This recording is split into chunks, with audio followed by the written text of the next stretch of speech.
We've done it again. Ding, ding, fucking Seinfeld. Yes, it's still in the morning, 7:47 now. You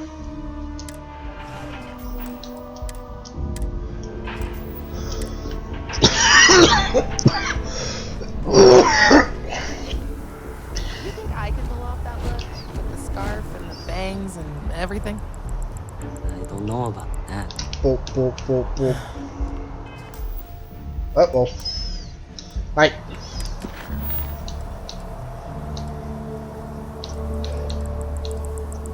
She's burning her. Who's her going? We'll be back.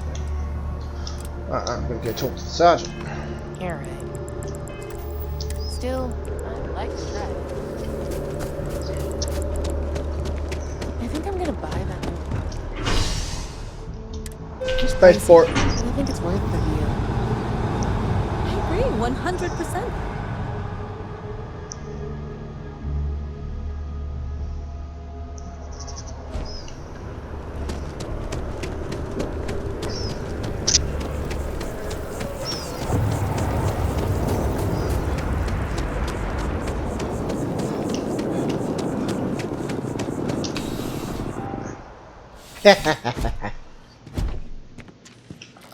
Crime has slowed down since you started helping out, which is good. Officer? Officer, sergeant. Yep. Something just came in. Scuffle over at the Dawn's Roost. Security on site handled it, but now one of them is saying the other guy stole his wedding ring. Problem is, he left without identifying the perp, so I need you to talk to Royce Elgin at the Dawn's Roost. See if you can fill in the gaps. Men like him aren't very generous with their time. They want you to solve a case without ever having to lift a finger themselves. Yep, sounds good. Not that he'd be much of a witness, given that he was still half drunk when he got here, and somehow even more so when he left. Sorry, wrong word. Rich people don't get drunk, they get inebriated.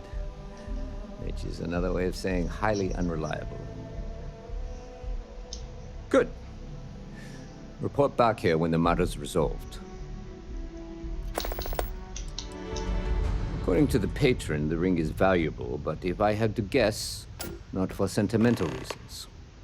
Normally, when someone loses a valuable keepsake, they're heartbroken. The way this guy was acting, it's almost as if he lost a wallet full of creds. A restaurant over in the residential district caters to a very fancy clientele. It's the kind of place where folks come in different sizes, depending on the fucking food. Jesus. Differently sized forks. Back to work. Bloody hell. Now some people judge if you use the wrong fork. Cunt, a fork is fork. I'm gonna stab my food with it and eat it.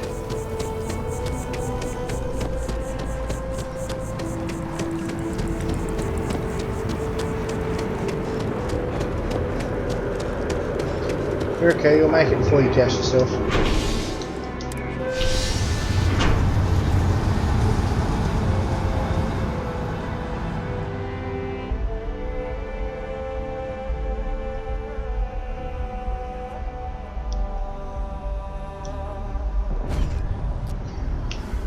Bam, bam, bam, bam. I'm aware of that. I'm wearing it anyway, because otherwise I'll forget to put it back on.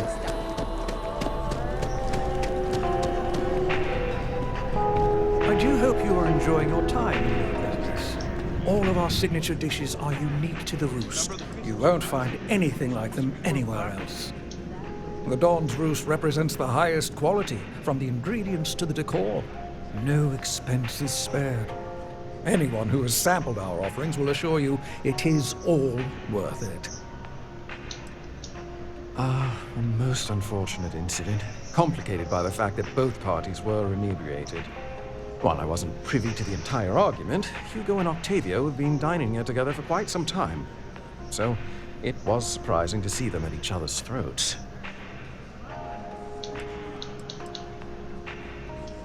Oh, yes, quite often. They had a usual table over in the far corner, with all the traditional accoutrements. Music, candles, wine. You see where I'm going with this. But this time the two had barely sat down before the argument got heated. Thankfully, security stepped in before anyone got hurt. I wasn't witness to any theft, and both men were wearing rings, if I recall correctly. Well, the one who stayed with UC Security, Octavio, is a shorter man, handsome and refined. His favorite menu item is the Saint, I believe. The other, Hugo Fournier, is a tall, slender gentleman with a French accent. Excellent tipper, well-mannered, but a bit hot-tempered. I assume that would be the slender gentleman, Hugo Fournier. He was the one who excused himself after UC Security arrived. I believe he lives in Athena Tower, although he may be checking out soon. But I would start there. Enjoy the rest of your day. Table over in the far corner. Quite the neat terrarium, if I don't say so myself. Well, alien galish looking plants. What the fuck? Oh, I'm sorry, I thought you were wearing a face mask, you just that dark. I need to cut back on the booze. Oh. Not 20 anymore. Did perhaps a ring get knocked around over here? No, well I must go check out Hugo Fournier, whatever his fucking name was. A bunch of expensive names. I feel like I've seen all there is to see. But hopefully I've left a few things for the next life. The scars from the Colony War are still for me. I hope they serve as a warning and not a cause. Just enjoying the view. These days, my favorite thing to do is sit. It's 9 degrees apparently. The wind, the trees. It's at least 25 in this all room. have their own language. Just me Sometimes they sitting here, my even laptop, the sing. Xbox, and the TV. It's about to pull a computer. I mean, technically it is a computer. I'm close to 80 years old, so I will spare you the long version. To put it simply, I lived, and I loved, and really, does a person need anything else?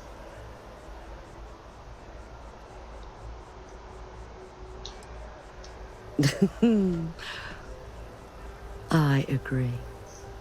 Some would say it's not enough. But if that were true, I would not be at peace. Well, to say that you have lived means that you have lived a life that you're satisfied with and loved. Well, you've loved your life, or you've loved someone else and you've found it worth it. So yeah, it is all you need. People have different ideas of what let's live. People have different ideas of success. Some people think that fuck tons of money is a success. No, not for me. You don't need my advice. You're alive. And you've survived everything that comes with that title. Which is to say, you are an achievement. A gift. Never forget that. That was helpful. Oh, it just so happens I need a letter delivered to my pen pal in Sidonia. Pay is in advance. 1,000 credits. Her name is Hattie. She used to live in the apartment I live in now. I used to get all her packages because she never bothered to change her address. One day I tracked her down and sent her a letter. She sent one back. And from then on, we just never stopped responding. What is a stranger except a friend you haven't met? Besides, Or an enemy that's yet to there's stab you. something about you that I like. And I've always trusted my gut. Bless you, child. I believe you'll find Hattie at the community center in Sidonia. Just hand her the letter. She'll know who it's from. Well, I promise you the letter will get there, but I won't promise you it'll get there quick. It looks like it. Blood splatters on the back of his shirt. What fucking how do you? What the fuck Got is? to run What soon. the I'm late to fuck a is meeting. that? You look like you're going to some kind of fucking dynasty. The contact for the job. It's me. Oh, no conversation? Okay, never mind. I'm gonna mosey on in and eavesdrop again. Eventually there'll be a problem, yeah, that's for sure. Oh, I can't believe that Octavio. That liar, that manipulator, that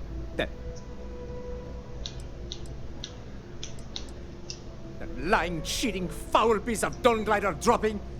If I had my way, I'd tie him to the back of a ship and jump it right into the nearest star. 5 years we were together, half a decade! And he threw it all away for that waiter. It was supposed to be a romantic dinner, our last, before we pledged our lives to each other. But an hour before, I decided to do some cleaning to calm my nerves. I picked up a pair of pants he left on the floor, and out falls a napkin from the Dawn's Roost with a number written on the back. To think he had the audacity to schedule a date with me at the same restaurant? I was livid! Still, I can tell. I went to the date and held it together just long enough for the waiter to serve us, then I went off! He would say that, but as far as I'm concerned, it's my property. He gifted it to me when he proposed. It's not his to return. I mean...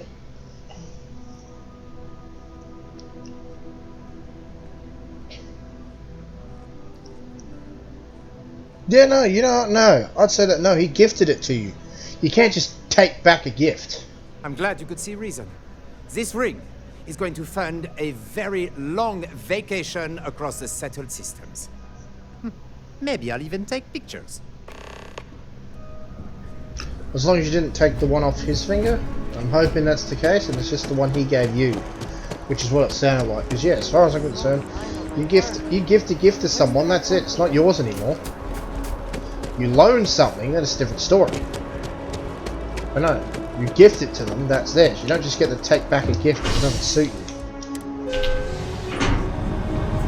You can of course ask for it back, you can demand it back, you can fucking scream for it back, but you have no right to getting it back.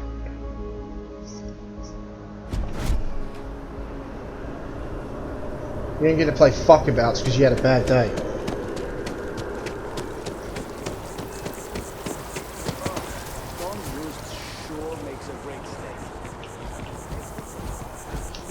Fucking what's with the people? Ugh, I'm getting the heebie-jeebies. Fuck off. Ow! Fucking elbow twitches hit the bloody wood in the couch. In the fucking This funny is my bone. favorite part-time security officer. Ah, perfect. Did you manage to get the ring back? The ring wasn't stolen. Ugh.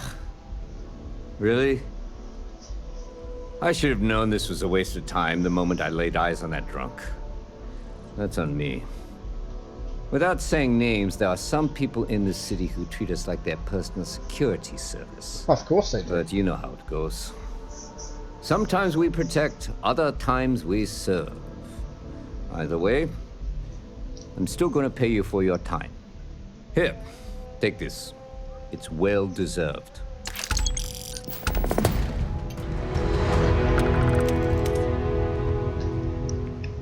Alright.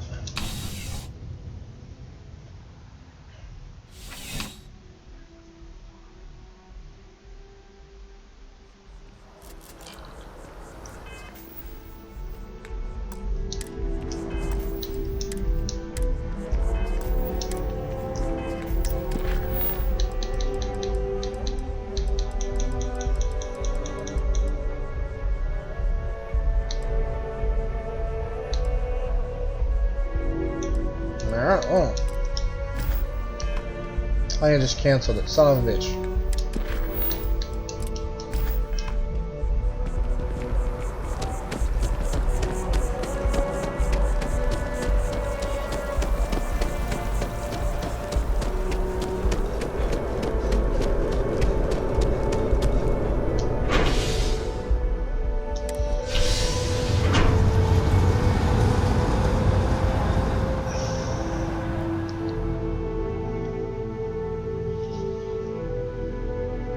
Attack to Laura. Huh? What? Wait a minute.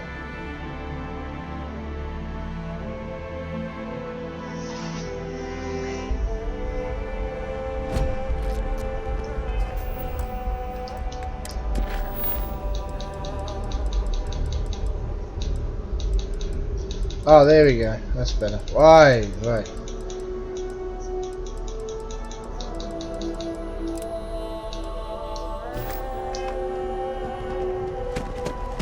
I was gonna say, I had 2 missions about counting frost, which I swore I'd get an update on, and yeah, the Vanguard. Now I realised you can scroll further down.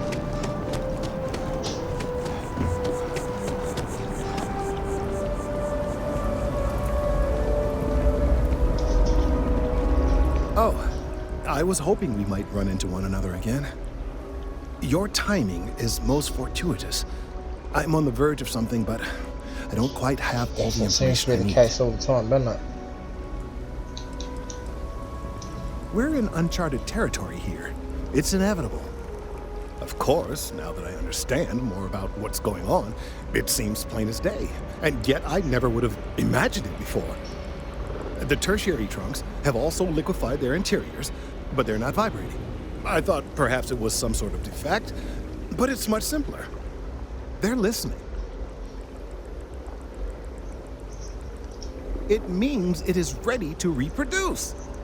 I believe this tree is sending vibrations out over massive distances and expecting to detect sympathetic vibrations in return. As of yet, there's been no response. I suspect that will not change, that a response is impossible, and that's very, very bad news. We're continuing to see an increase in the strength and frequency of the vibrations. I don't know how much more significant it will become. If there's no response, the tree may vibrate itself and some nearby portion of the city to destruction. Now, as of yet, there has been no response, and clearly none of the nearby individuals are a correct match. While it can't be ruled out that the intended recipient of these messages was cut down during the city's expansion, there is one other possibility. Tree sending the wrong signals? Over 100 years ago, the United Colonies and the Freestar Collective emerged from the Narian War. As a gesture of peace and goodwill, a near-literal olive branch, one of the trees from New Atlantis, was offered to the leaders of Aquila City. Nice. Short-sighted and ill-advised, in my opinion. Of course, you can't just uproot a native species and plunk it down on some other planet in a totally different environment and expect it to grow. Clearly, no exobotanists were consulted ahead of time. The end result was wholly predictable. The tree died within a few short years. Clever, but no, not necessarily. Yep, you know that. The tree You're died, go on. yes, but branches were kept. At least one still exists in the museum there in the city. If I had that branch, I could get DNA samples, and then using various data I've gathered, I could attempt to simulate a response.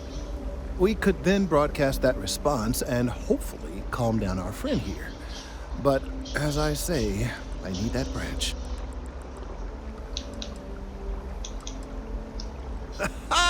I knew you would understand. The museum in Aquila City is under the supervision of one Miss Kassler, I'm told. I don't know anything about her, but hopefully she'll be willing to listen to reason and assist our cause. All right, off you go. We don't have any time to waste. If I move back to Neon, I'd miss New Atlantis like crazy. Avery, she's got a name. You've got a name, talk to me. Talk to me. Chief Diplomat Yassine runs a tight ship at the Office of Interstellar Affairs. No, I'm from Neon. I moved here a couple months ago for a job at the Office of Interstellar Affairs.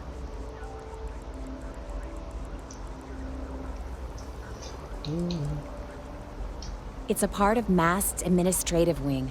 We handle relations between the UC and the Freestar Collective.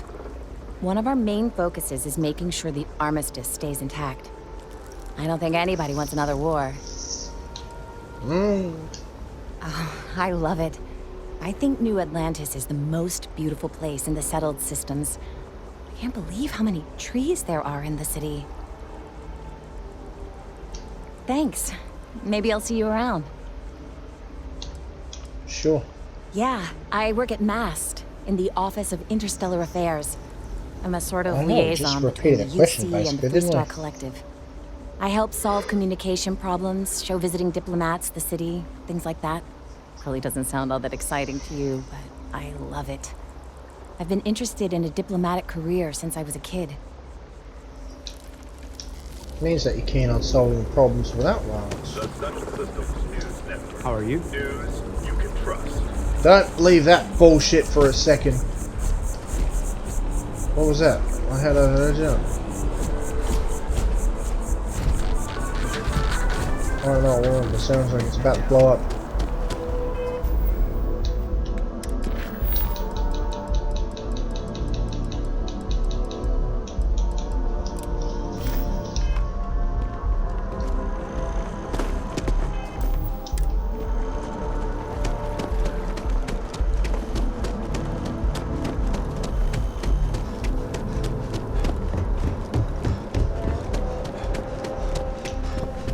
Boom! That a man. Wait, What you do we face got me, you here? marry Another fuck. applicant to the UC Vanguard? Interested in doing some good for the people of the United Colonies, all while earning your citizenship and credits to boot? Oh, well, no. UC citizenship is earned through service to the UC. Should have covered that in your civics classes. But if you're that interested, I'm happy to help you get started in applying to join the UC Vanguard right now. Well, other than becoming a member of the greatest faction in the galaxy, you'd get access to discounted services on any UC world, credits to help you get on your feet. You'd even be able to buy property right here in New Atlantis. Citizenship unlocks it all, and signing up for the Vanguard is the fastest way to earn it. We're the United Colonies Volunteer Fleet. Any captain can join, regardless of origin. Get to fly your own ship and earn credits as you help the people in the most distant reaches of the United Colonies, all while earning your way to UC citizenship. Put in the time, and citizenship is guaranteed. Glad to hear it. Signing up's simple. All you've got to do is pass a flight exam and make it through one probationary mission, and you're in. We'll have you working your way to UC citizenship in no time.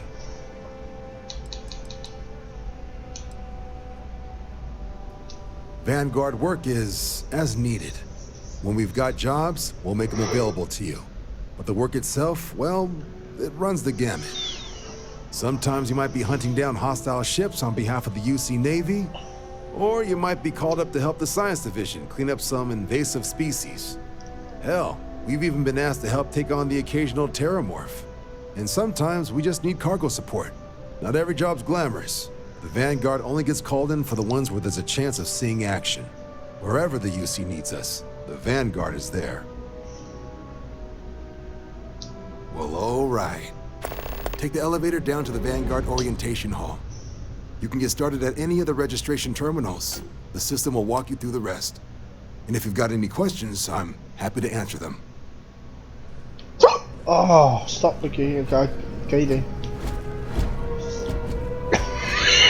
Yes? You needed something?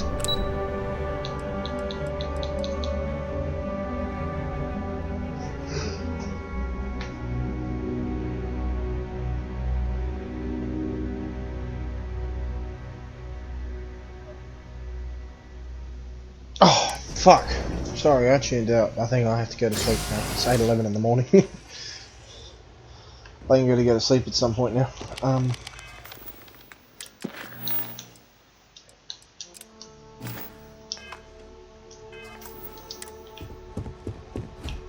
No. I really hope all this You historical listening junk too? isn't gonna be on the test. I've always wanted to live in New Atlantis, but they only let citizens buy property, so here I am.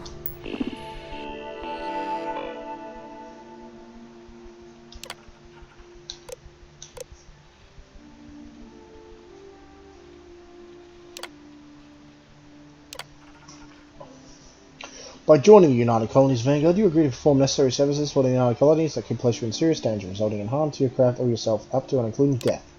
In exchange, United Colonies Vanguard agrees to compensate all captains according to their experience level and difficulty of the task requested. All applicants will be required to earn a satisfactory grade on a simulated combat flight. Successfully complete a probationary mission. Upon the completion of both prerequisites, the United Colonies Vanguard agrees to sponsor your citizenship application and guarantees the granting of United Colonies citizenship at once sufficient time or acts of valor have warranted it. Do you agree to the above commitment or wish to initiate your journey with the United Colonies Vanguard? Yes. Consent. Documented. Registration accepted. You may now proceed through the historical displays in the orientation hall, or continue on to the examination. In 2150, humanity learned the Earth's magnetosphere would collapse sometime in the next half-century, eliminating all life on the planet. Decisive action was required, but the secure transport of an entire civilization would demand a new kind of cooperation, a new kind of courage, and a new kind of union. Thus, in 2159, the United Colonies were formed to make that journey possible. Just 1 year later, the Galileo, the first of many colony ships, touched down here on Jemison, beginning a new era of human history, the age of the United Colonies.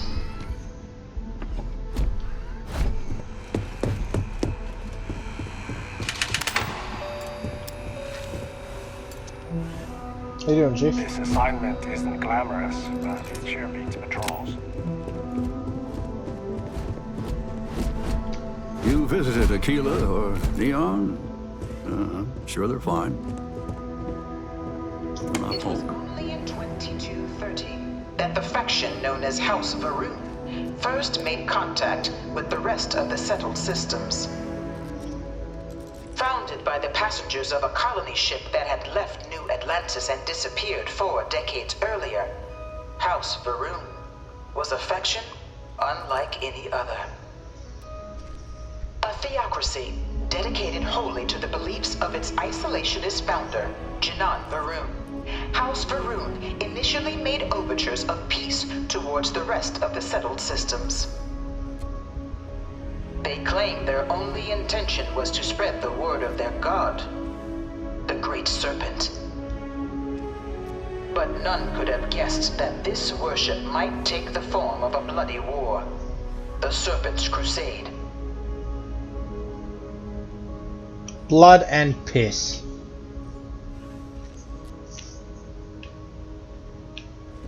Yeah. From their foundation, the United Colonies strove to provide all their citizens with opportunity, security, and peace.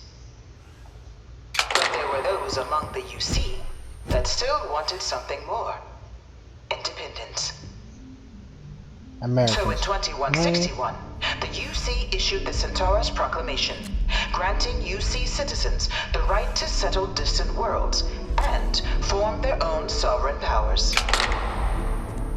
It wasn't long before the first new faction, the Free Star Collective, was formally organized in 2188, later followed by House Varun, revealing themselves to the universe in 2230.